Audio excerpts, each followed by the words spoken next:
Magandang araw sa ating lahat. Sa video na ito, atin tatalakayin ang tatlong konsepto ng translation. Una ay ang dynamic versus formal equivalence. Pag sinabi natin formal equivalence, ito ay literal na pagsasalin o yung tinatawag nating word for word.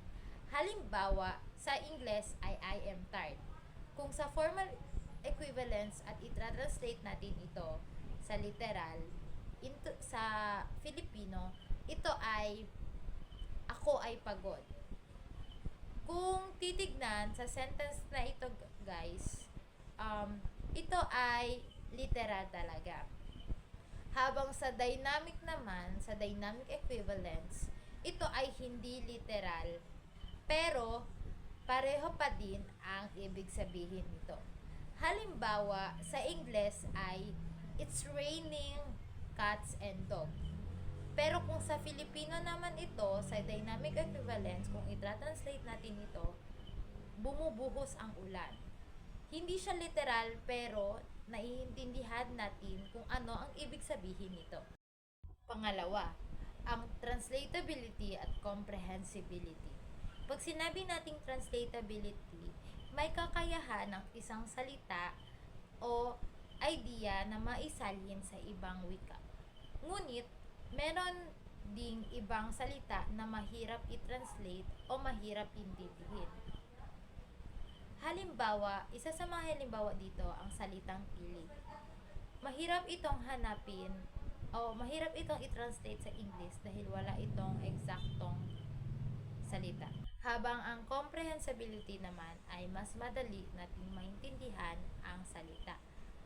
Halimbawa, kung sa formal ay sasabihin natin, ako ay nagugutom na.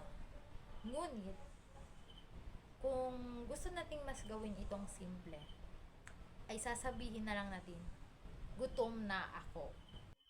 At ang panghuli ay ang semantic category. Una, ang denotative. Pag sinabi nating denotative, ito ay isang literal na kahulugan. Halimbawa, nito ay ang ahas. Kung sa denotative ito, guys, ito ay isang literal na salita o hayop. Pangalawa, ang denotative. Pag sinabi nating denotative, may ibang kahulugan ito o may ibang meaning yung salita na yun. Halimbawa ulit ay sa ahas. Kung ihahalin tulad natin ito or kung sa denotative ito, guys, ito ay isang traidor. Pangatlo, ang contextual. Pag sinabi natin contextual, meron itong ibang meaning. Halimbawa, ang salitang mainit. Pwede itong maging mainit ang panahon at pwede naman itong gawing mainit ang ulo or yung galit.